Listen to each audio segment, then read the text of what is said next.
Hoje eu quero mostrar para vocês uma forma alternativa de criar ambiência e profundidade no seu som de guitarra, sem o uso de reverbs.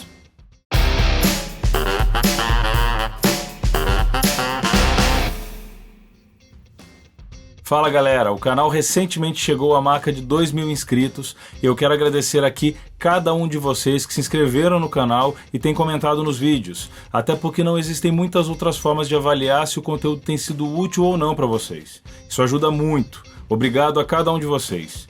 Vamos para o assunto de hoje. Na grande maioria das vezes que nós guitarristas usamos reverb para construir ambiência numa situação ao vivo, nós estamos na verdade empilhando diferentes ambiências e justamente por isso nem sempre o resultado é aquilo que imaginamos. Hoje eu vou falar sobre uma outra forma de construir ambiência, para isso nós vamos usar um delay analógico.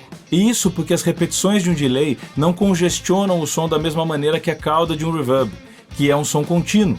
Mas antes de nos aprofundarmos um pouco no assunto, eu quero esclarecer que eu não tenho absolutamente nada contra reverbs. Pelo contrário, eu uso reverb o tempo todo nas minhas produções. Especialmente por usar uma sala bastante seca para as captações dos trabalhos que eu produzo. Isso me traz liberdade para construir a ambiência que eu quero após a captação. Mas vejam que nessa situação controlada, o uso pode ser feito de forma cirúrgica e os resultados não fogem do nosso controle. Isso tudo é muito diferente do nosso dia a dia nos palcos, viajando para lá e para cá e tocando muitas vezes em lugares que não conhecemos. Então eu listei alguns motivos pelos quais o uso do delay analógico faz algum sentido. O primeiro motivo é que todo ambiente, com exceção de alguns ambientes abertos, já tem a sua própria reverberação bastante aparente. E na maioria das vezes ela não é a reverberação mais linda do planeta. Isso significa que quando tocamos em algum lugar assim, geralmente ambientes com paredes paralelas, chão e teto também paralelos, a gente precisa partir do princípio realista de que já temos um reverb que não soa bem em todos os nossos presets. Aí nós ainda podemos piorar a nossa situação colocando um reverb sobre a ambiência exagerada do lugar. E é claro que o resultado será falta de clareza no som do seu instrumento e uma coloração indesejada, que via de regra faz a nossa guitarra soar embolada. O delay analógico geralmente escurece o som a cada repetição, e desde que ele não tenha muito grave no efeito, isso ajuda a minimizar o problema, claro, aliado ao fato de que repetições congestionam menos o som do que a cauda contínua do reverb. A segunda razão é que nem sempre podemos controlar a resposta de frequência da reverberação. A maioria dos pedais de reverb trazem regulagem de tonalidade, mas não nos permitem filtrar frequências específicas. Então um trecho musical executado pode soar muito bem, e outro, com outro timbre, pode soar mais desequilibrado, com algum exagero em alguma região do espectro. E mais uma vez, isso aliado a um ambiente com reverberação excessiva pode ser um pesadelo para quem está te escutando na frente do palco. A terceira razão é que o reverb simula na maioria das vezes as condições acústicas de um tipo de ambiente. Mas nem todos os instrumentos no palco vão usar esse reverb, e isso é esperado, claro. Mas isso pode gerar a sensação de que a sua guitarra está em um lugar muito diferente do restante, e atrapalhar o diálogo entre ela e os demais instrumentos.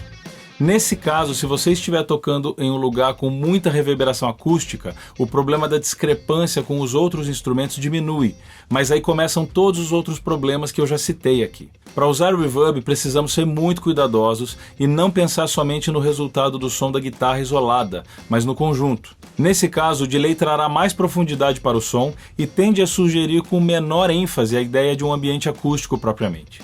Lembrem-se que, caso vocês utilizem monitoração intra-auricular, vocês não vão ouvir o som do seu instrumento da mesma forma que o público.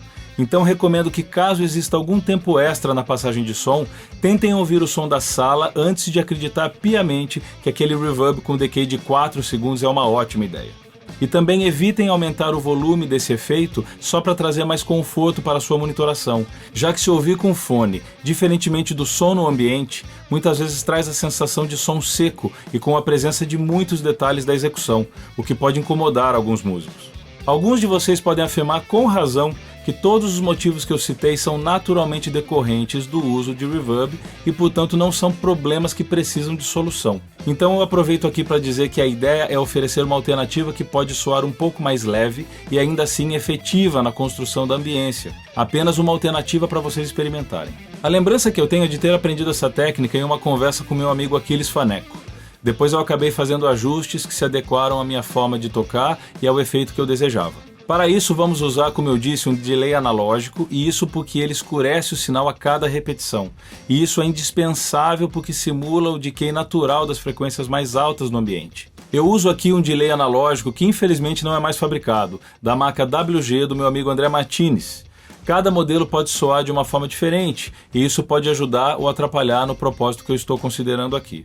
Os testes são sempre necessários. O nosso delay precisará de apenas 3 parâmetros de regulagem: mix ou volume do efeito, time para o ajuste de intervalo do tempo entre as repetições e feedback para ajustar o tempo de duração das repetições. Para setar o seu delay analógico com esse propósito, eu recomendo que você busque no tempo de intervalo entre as repetições algo que não seja muito curto ou muito espaçado, algo natural de se imaginar como um eco.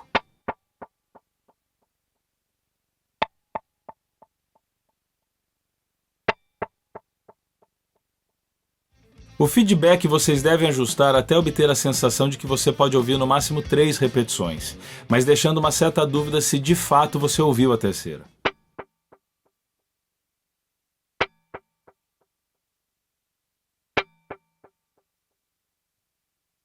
Esses ajustes podem variar, é claro. Já o volume do efeito deve ser ajustado para que, enquanto você estiver tocando, as repetições não sejam perceptíveis como repetições, mas como uma ambiência mesmo.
Para aqueles que estiverem se perguntando sobre o uso de delays propriamente, com a intenção de repetição, associado ao uso que eu sugeri hoje, ele pode ser feito normalmente, já que o delay analógico está gerando ambiência e não a sensação de repetição. Quando eu quero um efeito de delay num solo, por exemplo, eu programo meu equipamento para alterar suas configurações no preset de solo. Ou ainda, uso um delay digital na sequência da cadeia para um efeito mais pronunciado. E agora o nosso tradicional momento de reflexão. Lembrem-se sempre de que música é arte, então não existe certo ou errado para a arte, só aquilo que te motiva, inspira ou aquilo que não te serve. Simples. Então não se preocupe se essa técnica não te serve, mas teste antes de tirar as suas conclusões. De outra forma seria apenas uma opinião sem a experiência, e nunca devemos tomar decisões apoiadas somente em opiniões. O nome disso é aposta ou puro desinteresse. O verdadeiro conhecimento vem com a experimentação e análise dos resultados. Então por hoje é isso. Valeu pessoal, obrigado por acompanhar o canal e até o próximo vídeo.